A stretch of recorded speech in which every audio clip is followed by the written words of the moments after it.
Hey folks, in the wake of the historical deal that President Trump has reached with the Arab nations and Israel in regards to ceasefire between Israel and Hamas, I've been looking at the coverage of this thing in American media, especially Fox News, which is what I watch because I can't really watch the rest of it. It's just too horrible.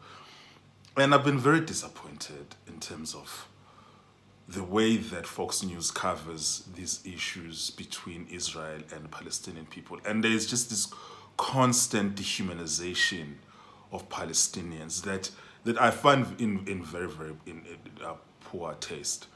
But with that said, but some of the things that has stood up in terms of how in the coverage, Israelis are treated as humans and as people who have families, while Palestinians are constantly being dehumanized, having their humanity being stripped from them. I also realize also the glaring treatment and difference and desperate treatment that the Holocaust gets reported and treated compared to other atrocities that were committed by Europeans all over the world before World War II and after World War II. And I have to ask myself a question in terms of why this particular atrocity is treated differently to all the other evil and great atrocities that were committed by Europeans, treated so completely different. And if when we're going into this discussion, obviously it must be said that I don't believe in Holocaust denialism. So this is not that, and I don't think that the Jews deserve to be killed. So if any of you come with all that bullshit responses, please guys, let's just be honest. Respond to what I'm saying. Don't respond to what I didn't say. But we can't deny that the Holocaust and the Jewish victims of the Holocaust and the Jewish people in general are treated differently to other groups of people who suffered great atrocities in the same hands of Europeans than how the Jews are being treated. How do I mean? For instance, what I mean by that is that, okay, the most relied upon number of Jews that were killed during the Holocaust is 6 million Jews, which is a large number, which is a horrible number, which they're not supposed to be killed. But then when you look at the fact that at the same time, when the World War II was happening, Winston Churchill, the same Winston Churchill which the West celebrates as their great messiah, was busy starving Indians to death. 3 million Indians died in the 1943 Benghazi, what is it called? Sorry, I just need to confirm now. What is it called? Bengal famine. 3 million people were starved to death directly due to Winston Churchill's policies, as at the time England was occupying India. 3 million Indians were killed. And then the question for me is then we take it further than that. We say that in 40 years, Britain killed 100 million Indians in India at a time when they were occupying India through colonialism. 100 million 100 million Indians were killed by Britain. And then the question for me is then that, are Indians able to do whatever they want to do in the world, and then whenever someone is asking them, why are you doing this? Why are you slaughtering these people? And then they get to appeal to 100 million of us were killed by the British Empire. Are they able to get a get out of free jail card whenever they do anything, whenever they can't be criticized because 100 million of them were killed, which is more than 15 times the number of Jews that were killed in the Holocaust? Are Indians able to use the same level kind of reasoning that is employed whenever when Jews are being criticized? That you can't criticize these people because 6 million of them were killed during the Holocaust. Are Indians also able to say you can't criticize us because 100 million of us were killed by the British? Number one. And then number two, Then there's the issue of the Belgian king, Leopold II. I don't know if you guys know this guy, who killed approximately 8 million to 13 million people in Congo, which is modern day Democratic Republic of Congo. Even if we reduce the figure to, because some of these estimates, obviously they are not accurate. Even the Holocaust estimate is not accurate, but okay, let's just say 5 million Congolese people were killed by Leopold, the Belgian king Leopold. Are the people of the Congo able to do whatever they want in the world? And then whenever they get questioned, they just say, remember what Belgium did to us. 5 million of us were killed. If you are criticizing us, you and the Belgian king Leopold have something in common. You want to kill us all. Are they able to appeal to that kind of reasoning whenever the Congolese is being criticized for their actions, for their modern day actions? To say 5 million of us were killed. 5 million of us. 5 million of us were killed, that means that you can't criticize us. If you're criticizing us, that means you hate Congolese people. Are they able to appeal to that kind of reasoning? Or is it only Jews who have the right to appeal to that kind of reasoning? Let's have this conversation honestly. And also in 1904 to 1910, Germany massacred 120,000 people in Namibia.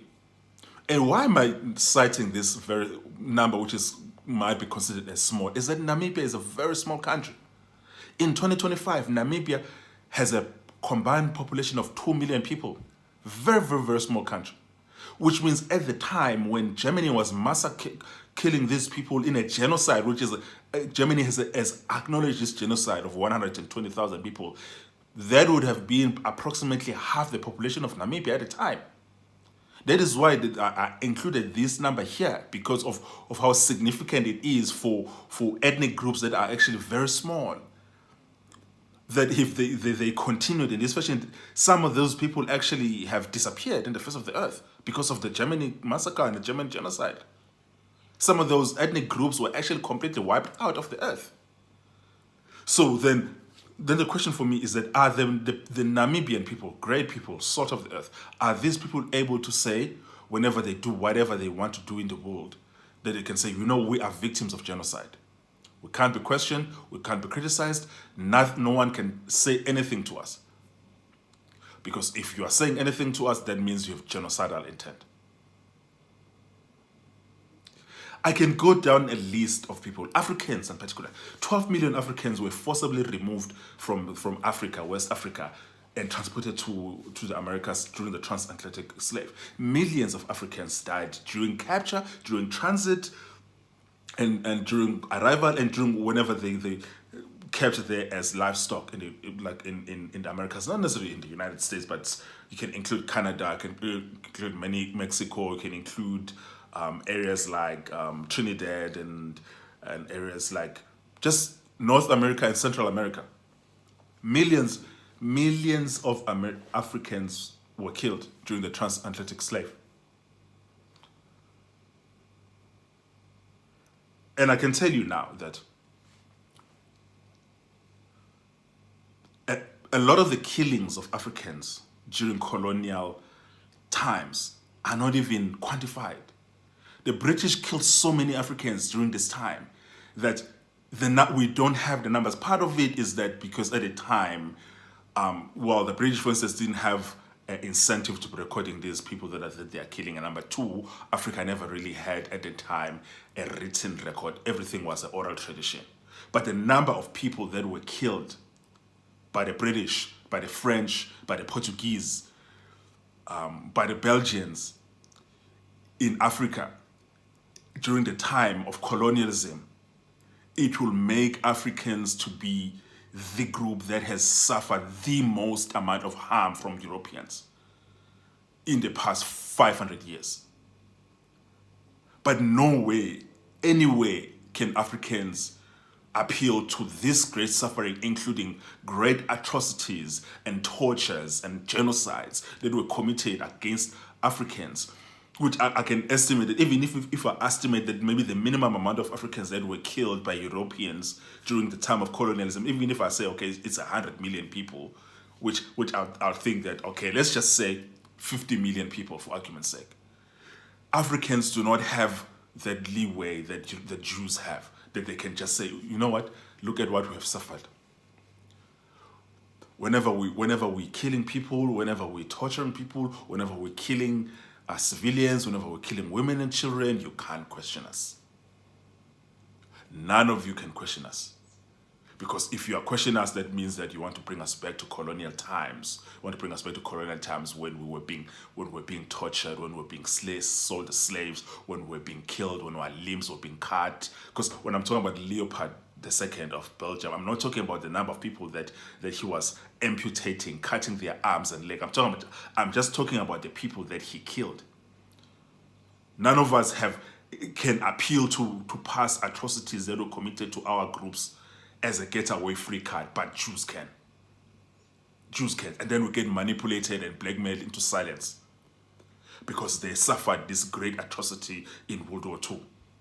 Which means that no one can question them, no one can criticize them, no one can say anything to them, because if you say anything, that means you and Hitler have something in common. Folks, is this an honest way of dealing? Is this an honest way of dealing?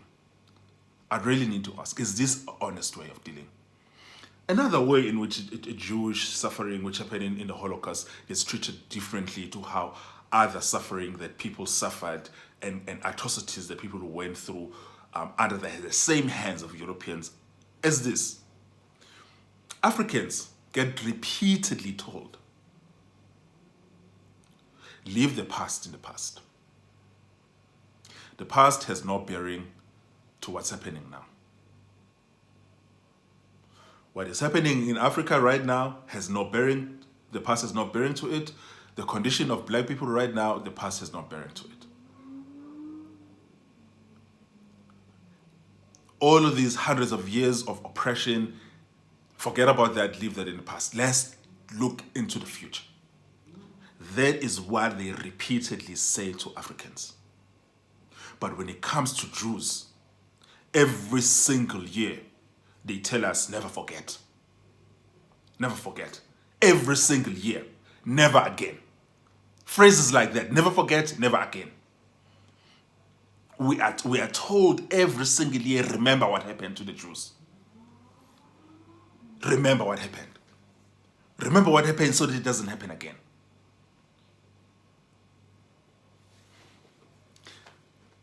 All I just want to know is that what exactly is the standard? What is the standard? Because great crimes have been committed by Europeans.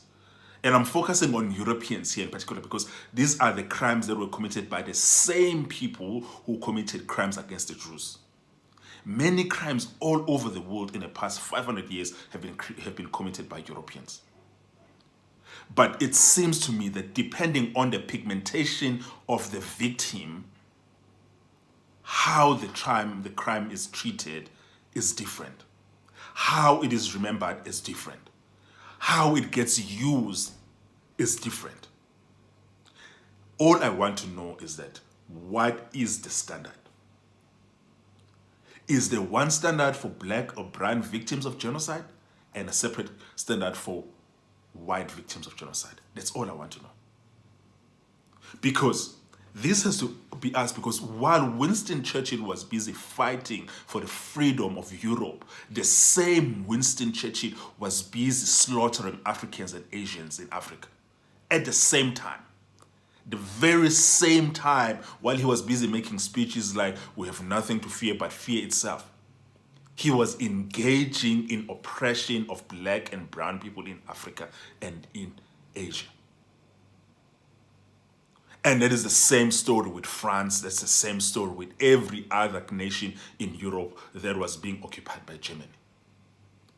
Which then begs to the question, when did Europeans believe in freedom? Is freedom for white people or is freedom for all people? That's a question that really needs to be asked. Because you can't say, no, it was a different time. Because a lot of times say, oh, when it comes to slavery, yeah, it was a different time. Yes, it was a different time. But here's the truth. When it comes to Winston Churchill and the United Kingdom and France, you can't talk about a different time. While they were busy fighting German imperialism, they were busy pushing British imperialism in Africa and in Asia. So you can't pull that different time bullshit on here. No, no, no, no. Nope, nope, nope. It doesn't work like that. It doesn't work like that. For me, the real question that I just want to know is, what exactly is the standard? What is the standard? So that we can all know what to expect. Because you can't keep on emotionally blackmailing us and bullying us when it comes to Jews and Jewish suffering. But then you treat the suffering of others like it's nothing. We must just forget it. It happened in the past, it's in the past. It has no bearing to what's happening now. But every single time Jews do something unconscionable, like killing children, like starving millions of people in Gaza, you repeatedly remind us of the Holocaust. I just want to know what the standard is. What is the standard?